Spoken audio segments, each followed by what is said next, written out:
Bonjour, ici Jérémy Matra de prospéritéinvestissement.com. Je suis ravi de vous retrouver aujourd'hui, toujours dans mon jardin, donc afin de vous présenter la troisième vidéo de la semaine sur le e-commerce et sur les boutiques en ligne. Donc aujourd'hui, je voulais rentrer un petit peu plus dans le détail sur la configuration d'un site e-commerce et qu'est-ce qu'il y a exactement à l'intérieur et comment ça fonctionne. Donc tout d'abord, une fois que vous avez déterminé la plateforme, donc votre prestataire et votre partenaire de e-commerce, vous allez pouvoir donc rentrer à l'intérieur et vous inscrire sur ce site. Donc j'ai pris comme exemple donc Shopify et je vais vous expliquer un petit peu toutes les démarches qu'il y a à l'intérieur de ce site. Donc tout d'abord, il va falloir vous inscrire sur cette plateforme. Donc vous vous inscrivez sur Shopify, on va vous demander bien entendu vos informations personnelles et de manière donc à pouvoir configurer votre site à votre nom directement. Ensuite, donc on va vous demander vous allez devoir choisir un thème, c'est-à-dire donc l'image qu'aura votre site internet, votre boutique. Euh, donc c'est vous qui allez déterminer ce thème, donc le fond un petit peu qui va suivre toute votre boutique. Donc il y en a différents, il y en a des gratuits, il y en a des payants. Donc en fonction de vos ressources, à vous de déterminer ce qui correspond le plus d'après vous à l'image de la boutique que vous souhaitez. Et donc en fonction des produits que vous allez vendre, c'est vous qui allez déterminer le choix donc, de ce fond, donc de ce qu'on appelle le thème qu'il y aura derrière et qui va engendrer donc toute votre boutique et qui vous suivra toute la vie de votre boutique. Ensuite, donc, il va falloir adapter le thème à votre image. Parce qu'on va donc voilà, vous trouverez des thèmes standards, on va dire, et donc à vous de le personnaliser en fonction de ce que vous souhaitez. Si vous voulez mettre des boutons plutôt à droite, plutôt à gauche, en haut, en bas, etc., ce sera à vous de configurer tout ce thème. Ensuite, vous aurez bien entendu à ajouter des produits. Donc tout ce que vous souhaitez vendre, vous aurez donc à l'ajouter à l'intérieur de votre boutique. Donc à vous de sélectionner ces produits, donc les produits qui sont susceptibles de se vendre. Donc à vous d'avoir fait une étude de marché pour vous vérifier que les produits que vous proposez sont susceptibles de se vendre et se vendent bien. Si je prends par exemple un Mac, voilà quel pourcentage de vente je peux optimiser sur la thématique du hamac ou des vacances, etc. Donc ça peut être de la thématique de la randonnée où quelqu'un on peut emmener un hamac, ça peut être du camping, ça peut être ou du loisir. Voilà, ça dépend de la niche que vous avez déterminée avant de lancer votre boutique. Donc il va falloir ajouter donc vos produits sur votre site et vous allez avoir possibilité de créer des collections.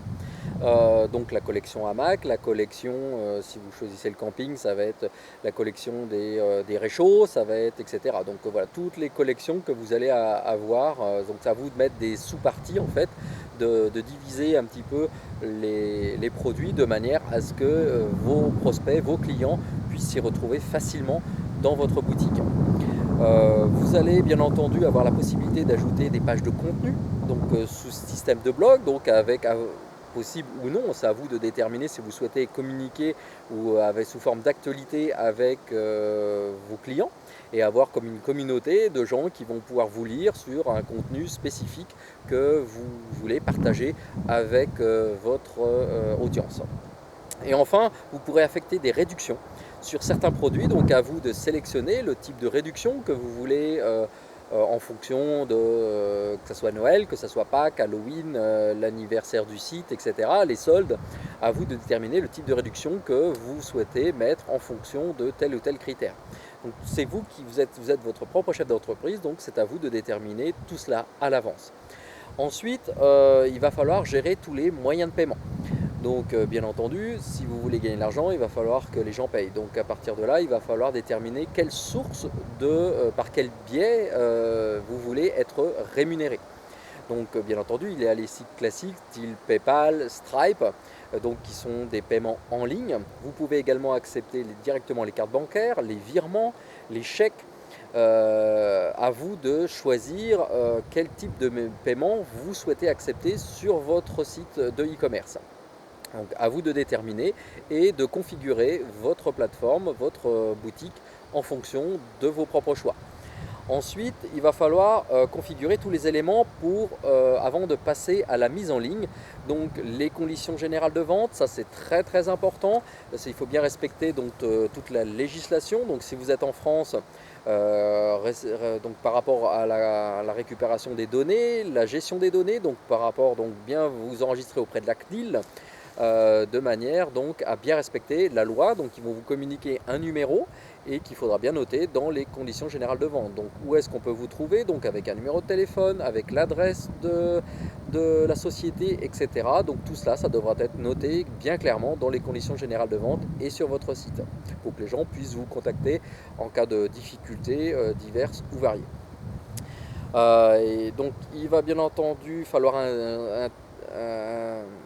informer les clients sur les taxes en fonction de là où ils se situent.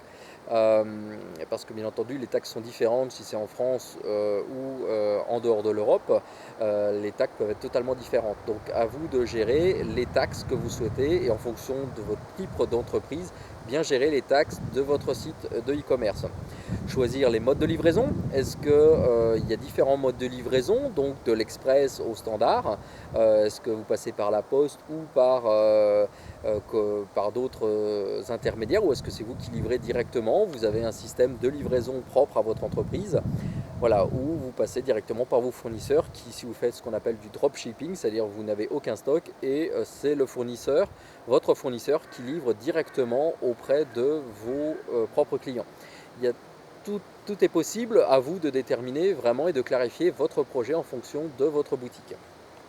Ensuite, il va falloir bien entendu tester le processus de commande pour voir si tout fonctionne bien, donc faire une commande test pour voir si de A à Z tout fonctionne correctement, que ce soit de la gestion des données à la commande, si tous les boutons fonctionnent correctement, pour voir si votre site fonctionne directement, donc bien entendu avant d'appuyer sur le bouton online, c'est-à-dire le fait de mettre en ligne votre boutique, votre propre boutique de e-commerce. Et donc, bien entendu, il va falloir simuler une commande. Et dernier point, eh bien, c'est bien entendu la mise en ligne de votre boutique. Donc pour ça, il va falloir choisir un nom de domaine, c'est-à-dire qu'il va falloir choisir le nom de votre boutique, maboutique.com ou ce que vous voulez, donc mon hamac préféré. Vous choisissez le nom de domaine que vous souhaitez, et donc bien sélectionner le nom de domaine également pour voilà, qui attire, qui soit attrayant, qui donne vraiment envie d'acheter chez vous plutôt que chez votre concurrent. Donc vous pouvez choisir votre nom de domaine via votre prestataire, donc par exemple Shopify, ou directement en achetant un nom de domaine auprès d'hébergeurs de noms de domaine directement.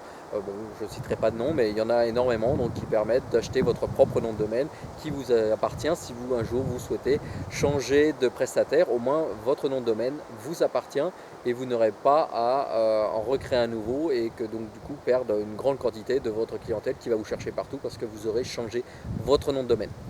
Voilà ce que je souhaitais partager avec vous. Si vous souhaitez en savoir plus, cliquez sur le lien juste en dessous pour voir la vidéo donc, de Sébastien Cerise, qui est le professionnel du e-commerce en francophonie et qui va pouvoir vous donner son expérience, toute son expertise à travers donc, ces différentes vidéos qu'il présente actuellement en ligne. Donc je vous ai mis le lien juste en dessous de cette vidéo de manière à ce que vous puissiez aller directement voir sa vidéo et profiter de tous ses conseils très judicieux.